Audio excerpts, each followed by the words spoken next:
Hyuk makes his way toward his next objective. He can't go to these ruins on the first floor as an F-rank awakened. Even if he can force his way in, the guild that controls the ruins wouldn't leave him be. Which is why the only way he can enter one of these ruins is as a porter. Along the way, Hyuk converses with another porter, claiming he needs to maintain his lifestyle, and the only way to do that is to join the hunt. The man also shows a picture of his family he needs to provide. In return, Hyuk thinks this man will likely end up dying inside the ruin. Before long, the porters arrive first at the site of the ruin's entrance, when suddenly, Hyuk receives a loot box, a special reward for being the first person to conquer the tower. After opening it, Hyuk gets a stat increase in luck and adaptability. Furthermore, a passive skill called Cold Heart, which allows him to maintain composure in intense situations. And lastly, another passive skill is called Monopoly, which allows him to receive the best reward if he claims the final reward without sharing. Hyuk is ecstatic with the insane reward he receives out of nowhere. On top of the fact that he will always get the best reward out of countless rewards one can get in the Tower of Trials, where one is considered lucky to even get one. Before long, the main strike teams from Guild Balhi arrived through the teleportation spell the guild had set up on site. A man wearing an iron armor appears right in front of the group, complaining about how nauseating it was to teleport through the spell. Activating the Eye of Truth, Hyuk wants to see what kind of skill this man has and what kind of condition he has to fulfill in order to copy it, only to end up feeling dejected that he has to earn Chanhwa's trust during the raid, which is close to impossible to achieve. Another disappointing fact is how weak this strike team, considering the guild's position is in the top 10. In the end, Hyuk has to be content with this, and can only wish they would not slow him down. Inside the labyrinth, a mage activates a luminous orb magic to shine light through the ruins hall. The porters are amazed at the sight they witness for the first time.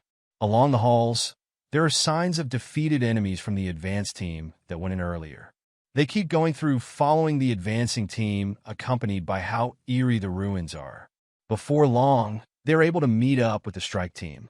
Seeing how they are all fine, Hyuk finds it weird since the leader of the strike team is extremely weak for this ruin. Before the other porter smacks him, telling him to distribute some water toward them. Only then does Hyuk remember that he is a porter for this raid. That's when he finds out there is another group who had already gone to the ruin before he arrived. They are the party of foreigners, wearing symbols that Hyuk recognizes. A group of elites, Guild Zion. Looking around, Hyuk sees a person with a small build among these parties intending to make some friends. With a glass of ice water, he offers it to this person, while also using his commune, making it easier for Hyuk to befriend anyone. The person takes out her iron helmet, revealing a stunning and delightful blonde woman. With a single look, Hyuk knows her, the youngest daughter of the Laurentia family. She is an all-around player who wields divine power and possesses great attack, defense, and healing skills. She is the hero who saved Amsterdam from becoming a wasteland due to an outbreak, the saintess of Amsterdam, Teresa de Laurentia. Only then did Hyuk realize why no severe injuries had been done to the advancing parties. Feeling extremely pleased with the ice water, Hyuk uses the Eye of Truth on the goofball waifu, only to receive the warning notification back. Fortunately, his luck and adaptability stats have canceled out the level difference, which allows Hyuk to see her information window in an attempt to copy her skill. After seeing how high her stats are, Hyuk has to rescue her from a life-threatening situation. She is the top 100 player, which makes people go wild over her, and ultimately makes her famous. Not only that, she thanks him for the water, showing how kind of a person she is. On the other hand, Hyuk feels the need to be the one thanking her in the attempt to copy the Blessing of the Stars, the unique ability that is considered the best among holy knights. The problem is, how will Hyuk fulfill the copy condition, making him think of the need to stage the dangerous situation for her? Suddenly Chanhwa is running being called toward the front of the Guardian Chamber. He finds the party who were guarding the chamber to be taken out, and the trigger for Guardian of the Ruins is triggered. Chanhwa is panicking over the fact that someone knocks the whole party to trigger this predicament.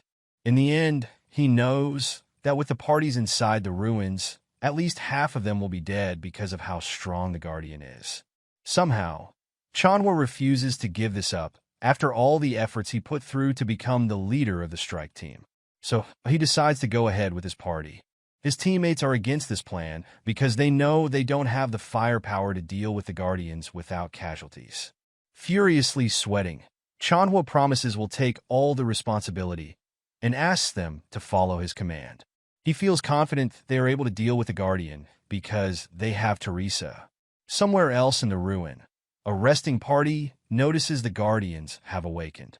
A brown-haired snot believes that a major guild like Balhi would never move forward without a plan. This is a party of solo players who join the raid within Balhi Command. A blonde archer expresses his excitement about joining this raid of a major guild when something creeps up behind him.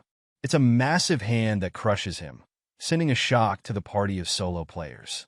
That instant, the party gather around in the middle of the hall. Fear fills their mind as the Guardians slowly creep on them left and right.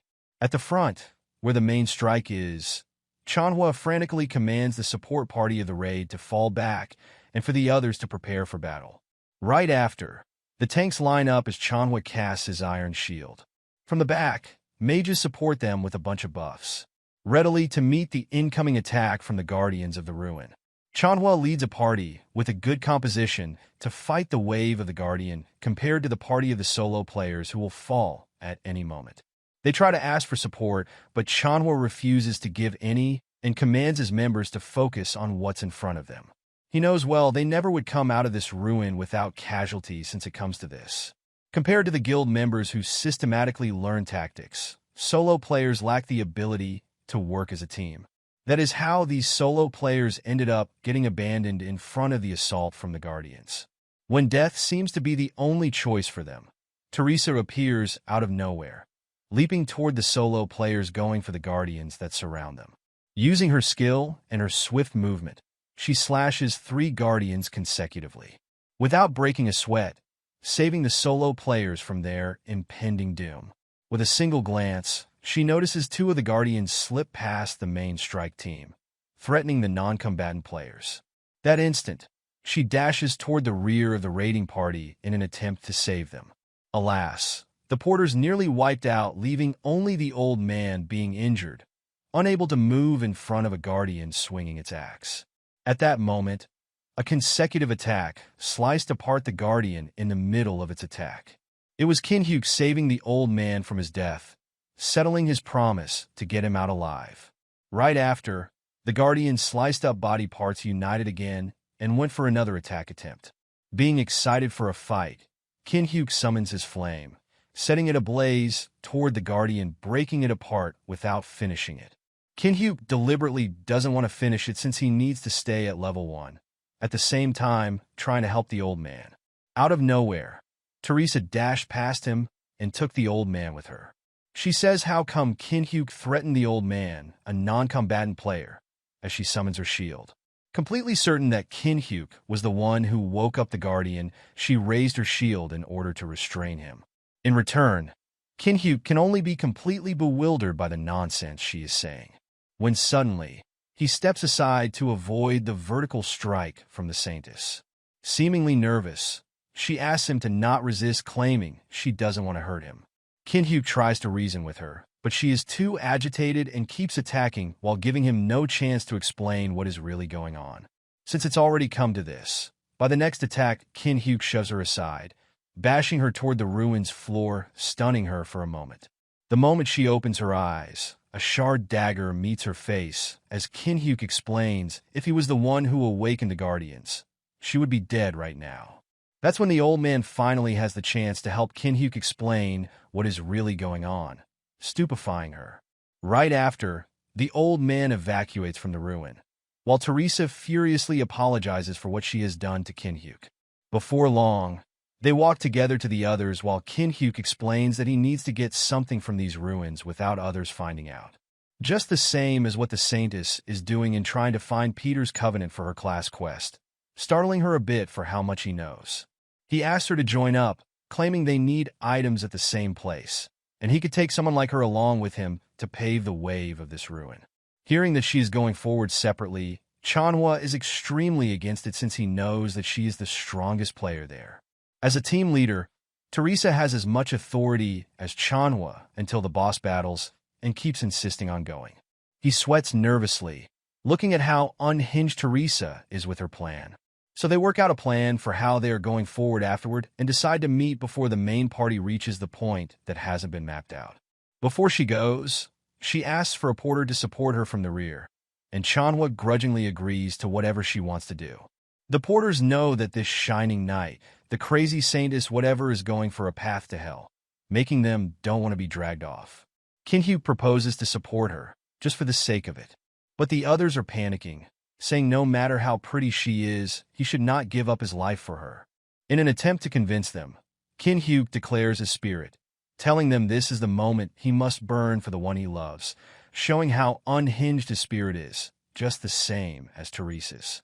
So they depart on their journey of love, accompanied by the prayers of the porters, while Kinhyuk feels extremely exhausted and annoyed with how dense Teresa seems to be. Before long, they arrive at the ballroom filled with zombie and skeleton mobs. In the middle, there is a sarcophagus confined within a red barrier. Teresa knows that the Peter's covenant she is looking for is inside this sarcophagus as she tells Kinhyuk this information.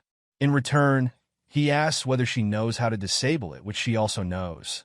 When suddenly, a warning notification appears before them. It informs them the master of the corridor of the corrupt is watching them. Kinhyuk suspects this is an indirect message from the boss monster that has never shown any interest in players before. Asking about it, Teresa wonders whether he also received the notification, which he is. So she asks if it means the boss has acknowledged them. Unexpectedly, Kinhyuk shows groundless confidence as he expresses that the boss has acknowledged him, not both of them. Since it comes to this, Teresa wants him to help with her quest since Kinhyuk claims that he knows this game inside out. A moment later, she jumps toward the mob. The mindless skeleton and zombie monsters immediately aggro toward her as she lands in the middle of them. The goofball waifu turns her battle face on as she activates her battle song skill. Before she went down, she remembered that Kinhyuk had explained what she needed to do. To put it simply, she only needs to tank and distract all the mobs so he can sneak toward the sarcophagus. As long as Teresa can emit divine power, this mob will keep losing their mind and go for her. With that in mind, she uses divinity reinforcement, setting her aura ablaze with divine power. Right after, she went on a rampage. With every swing of her sword, a wave of divinity accompanied her sword, killing every monster in its path. The light shines through the whole ballroom, making every single monster that can feel the radiating goofball waifu thirsty for blood. On the other hand, Kinhyuk makes his way toward the sarcophagus by stepping on the head of the monsters. Since most of them are going for Teresa, it reduces the risk for Kinhyuk to level up. Out of a sudden, a bolt of dark lightning comes for him. As it hits, breaking the floor apart. Shielding himself with the power of flame, he sees that the hidden dead of the ruins, Elite Lich, has appeared. Another sudden attack comes for him. It's from the Durahan, a monster that looks like a regular guardian with a massive increase in power. It's not supposed to appear here, but Kinhyuk knows it probably because the changes in difficulty have been made because he brought Teresa with him. In the end, it wasn't something he couldn't handle anyway. Running and kiting them around, he uses the dark lighting summoned by the Elite Lich to strike the Durahan that chase him. Even the most seasoned players could die if this lightning struck them, hence this attack easily killed the Durahan. Before long, the Lich conjures its lightning magic, targeting Kinhyuk once more. That instant, he keeps running toward the sarcophagus. Evading the incoming attack, it went straight toward the barrier and shattered it apart. Kinhyuk doesn't stop his movement. That instant, he sprints toward the Durahan, slicing their body apart like a pig. Looking at how Teresa is getting fatigued dealing with the endless wave of monsters, Kinhyuk only needs to deal with the Lich. The moment he tries to attack the Lich, a vertical slash cleanly finishes the skeleton mage off.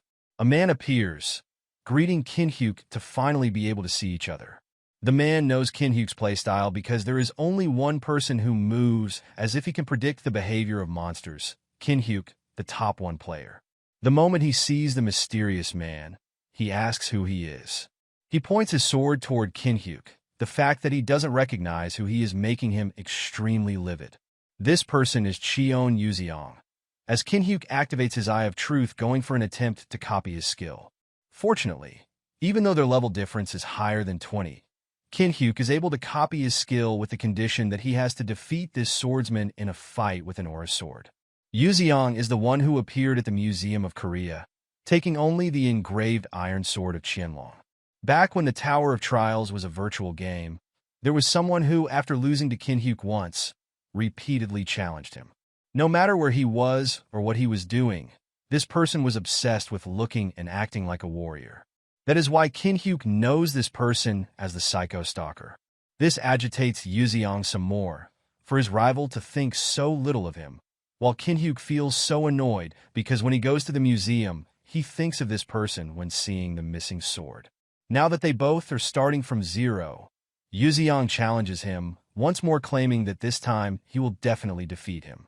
Kinhyuk asks whether he really is sure of what he is doing right now because his waifu is coming in full speed. Yuzeong knows how annoying the saintess is, as she keeps sprinting without stopping for anything towards him. Doesn't want to deal with her. Yuzeong casts his skill called Battlefield Selection, wrapping a barrier around both of them, knowing that Kinhyuk tries to reach for something inside the coffin. Taking a marble with him, he bid her farewell for a bit before the skill transported both of them somewhere else. On the battle site, Yuzeong casts another skill as he claims that no one will interrupt them now, officially beginning the challenge. With one-on-one skill, Yuzeong forcefully nerfs Kinhyuk's stats, which makes their stats worldly apart, triggering a series of events. Because of how overwhelmingly disadvantageous the opponent is, special conditions of the skill's fusion have been activated. Because of this condition, it allows Kinhyuk to copy any skills he attempted before fulfilling the conditions. He chooses the sword song from Teresa, which makes his understanding of the sword increase by 200% with a lot of additions and sword fight capabilities. Kinhyuk saves this skill in his memory of the world, while Yuzeong keeps raging like a toddler because of how laid-back Kinhyuk is. The moment Yuzeong came with his sword, Kinhyuk summons his dagger, deflecting every incoming attack with it. This surprises Yuzeong for a moment, because Kinhyuk has a mid-range fighting style, while he only uses a dagger in this fight. In return, Kinhyuk claims it is enough to deal with Yuzeong, provoking his a lot more. Fitting in anger, Yuzeong uses a skill called Soul-Chasing Sword Aura, a mid-range attacking skill. Kinhyuk easily avoided it by jumping in the gap between attacks, while asking how Yuzeong was bullying a player who just started using a sword with an aura attack, and Yuzeong gave him the middle finger for claiming that. On the other hand, Kinhyuk feels regret if he keeps deflecting the aura attack with his dagger, which will chip the blade. Having no other option, he fuses the sword song with the demon spirit marble he took earlier. With his fusion skill, his dagger lights up, blinding Yuzeong for a moment. In the end, he successfully acquired a new sword skill called the Grave of Swords, which increased his understanding of the sword by a whopping 500%. In an attempt to use a tenth of the skill power, Kinhyuk feels his hand is throbbing, and pain signifies he needs to increase his magic stats to wield its full power. On the other hand, the tenth of this power already sends terror toward Yuzeong, which makes him feel disgusted, even with this battle sight and his skill that should be overwhelmingly favorable for him. He was always losing to Kinhyuk in the game, even in the outside world. After he worked himself half to death, obsessing over Kinhyuk, he was still unable to beat him. Raging in anger at his failure toward Kinhyuk, he deploys more of his aura attack toward him. Using his newly acquired skill, Kinhyuk doesn't dodge and decides to meet the incoming attack head-on. With a single slash of his dagger, Kinhyuk split apart every aura sword that came his way. The next step he takes, Kinhyuk appears behind Yuzeong and goes for an attack as he claims that he already fought with faster players than Yuzeong. In an attempt to block the strike, Yuzeong kneels. Even with a lot more stats, he still loses in terms of sheer strength. Kinhyuk sends his sword flying, indicating the duel has ended. This makes the 138th time he loses in a duel against Kinhyuk, so he asks him to kill him. In the end, Kinhyuk spares him and will look forward to their 139th battle. Reaching out his hand, Kinhyuk claims that the Tower of Trials is not an easy place to survive. It's the kind of place where even the highest-ranking player dies the moment they let their guard down. Kinhyuk can only copy a skill once every 60 days from the same player, so Yuzeong is a perfect prey for him, who will deliver a skill every time it's off cooldown. Using commune skills, Kinhyuk befriends this psycho stalker. The moment he stands up, Yuzeong turns away, unable to bring himself to face his obsession with a promise to be stronger when they meet again. As he walks away, Yuzeong asks his real name, but Kinhyuk refuses to introduce himself, wondering what the need for. In the end, Yuzeong left by calling Kinhyuk's in-game name, Poopy Fart. Taking his sword, Yuzeong leaves Kinhyuk with a blow of embarrassment in front of the goofball waifu.